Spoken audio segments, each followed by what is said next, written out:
This is Bobby C. out at MetLife Stadium. We begin our look at sports this week with the Giants and the Jets in preseason number 1 as Giants fans get their first look at first-round pick Daniel Jones. Does playing in an NFL game feel different? Yeah, I mean, I think just being out there in an NFL game, yeah, I think it feels a little bit different. At the end of the day, though, it's football. It's the same game, but yeah, it feels a little bit different. Some advice, I got was to be decisive and try to make quick decisions. So, yeah, trying to see what the defense is doing and trying to make a quick decision, but being decisive throughout was definitely a focus. Guys, they understand the concepts. They know how to play multiple positions. They know how to play multiple techniques in this offense. Like once you spend, multiple years in the system, you just kind of, you're able to kind of put your stamp on it and put your, your style of game. So guys definitely feel comfortable. You can see it out there. I thought that we were really clear in our communication. I thought guys were very well prepared, considering we didn't, spend a ton of time on this game.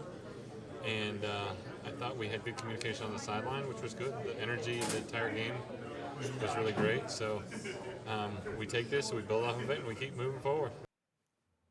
A great start to the preseason for both the Giants and the Jets. The undisputed breakout player of the game, the much maligned rookie, Daniel Jones. Shine in his only drive of the night. Jones was 5 for 5, as noted, throwing for 67 yards, which included a strike to the corner of the end zone for the Giants' first touchdown. He also put up a perfect quarterback rating of 158.3. It's way too early to make any real assumptions, but a lot of signs are currently pointing in the positive direction. Sam Darnold and the Jets' offense looked strong as well, and Jet fans had to be impressed with Adam Gase's debut. He looks like the right guy for the job, but again, it's still a bit early to make any concrete remarks.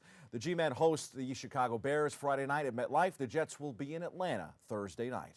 On to baseball, the Mets have been hotter than hot, like atomic jalapeno hot. But Sunday, the Washington Nationals cooled the Amazons just a bit.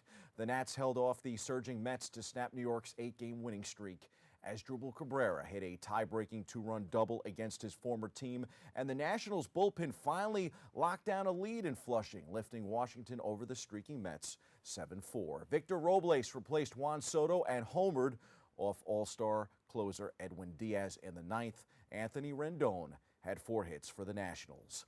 The Mets ended a season-best 8-game winning streak and lost for the second time in just 17 games. That magical run had fans drooling, with Nats closer Sean Doolittle coming out of the bullpen, but the 32-year-old got back on top of his game in time to hold off a rival NL wildcard contender. The Mets returned to action in Atlanta Tuesday. While the Mets were finally losing a game, the New York Yankees got back on track after losing a pair of their own. Masahiro Tanaka and Aroldis Chapman combined on a 4-hitter. Brett Gardner hit an RBI double, and the New York Yankees beat the Toronto Blue Jays 1-0 on Sunday to end a 2-game skid. Aroldis Chapman came on to face pinch hitter Vladimir Guerrero Jr., who fell behind 0-2, worked back to a full count, hit a foul ball off the 5th deck, and finally grounded into a double play to end the 13-pitch encounter in the 9th. Wow. Chapman leads the American League with 31 saves. The Bombers are back in the Bronx today. New York returns home for a doubleheader against Baltimore as the teams make up for a May 14th rainout. James Paxton will start the opener, and the Yankees will use an opener in the nightcap. Time for some quick hitters from around the world of sports. Patrick Reed secured his first victory since last year's Masters when he won by 1 stroke at the Northern Trust in New Jersey on Sunday. In tennis, world number 2 Rafa Nadal has withdrawn from this week's Cincinnati Open due to fatigue, the tournament's organizers said on Sunday. John Isner blasted 27 aces in his first-round match, but it was a timely break of serve that saw the American advance at the Cincinnati Open. How about some volleyball news? Who would have thunk it here on a Monday morning? The U.S. men's volleyball team has qualified for the 2020 Tokyo Olympics. The United States earned a berth in the men's volleyball competition.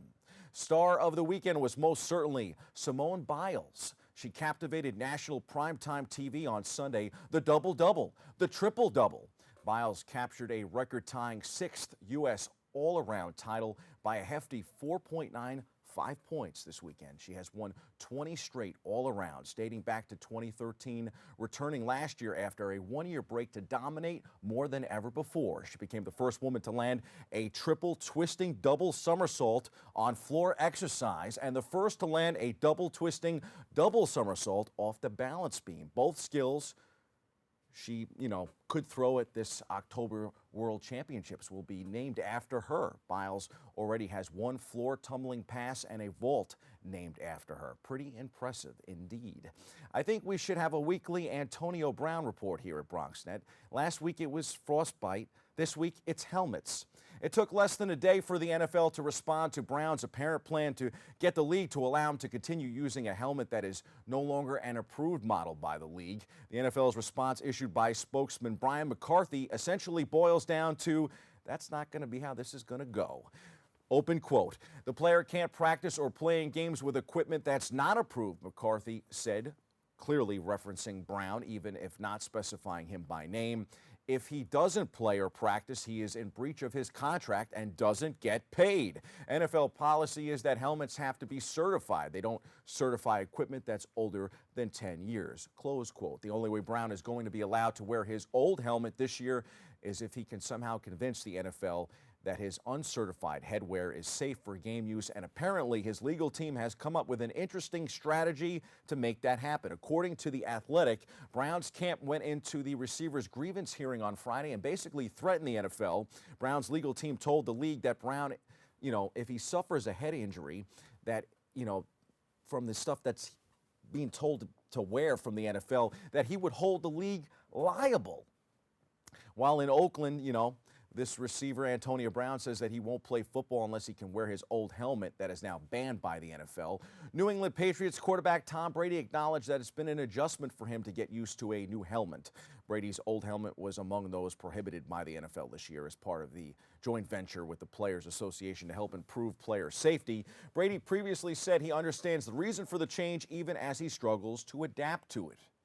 In motorsport, McLaren is joining IndyCar on a full-time basis in 2020. Exciting news. An Arrow McLaren SP will be open to entering a third car next year if Fernando Alonso expresses an interest in racing the full IndyCar season. McLaren has announced a partnership with Schmidt-Peterson Motorsport that will see the team rebranded and all of McLaren's existing IndyCar hardware added to the SPM project, but at this stage continuing as the two-car effort while Alonso failed to qualify for this year's Indianapolis 500 and has previously talked down the prospect of running the full season. It appears that McLaren believes running a car for Alonso would be financially viable and that the team has the capacity to do so. Alonso's pursuit of racing's Triple Crown could very well be back on. Those are the headlines. We hit the C-list for the spoilers of the week.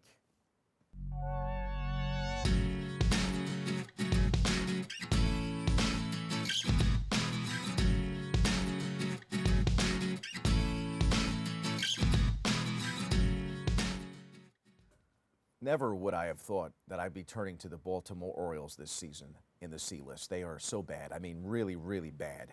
Yanks will likely feast on them today in the Bronx, but as they say, even the sun, shines on a dog's you-know-what every now and again. The O's pulled off one of the biggest MLB upsets in the past 15 years on Sunday. The Orioles, who were listed as high as plus 420 underdogs at some U.S. sports books, knocked off Justin Verlander and the Houston Astros 8-7. I honestly think this is why I'm rolling with this in the C-list, taking great pride in Houston losing.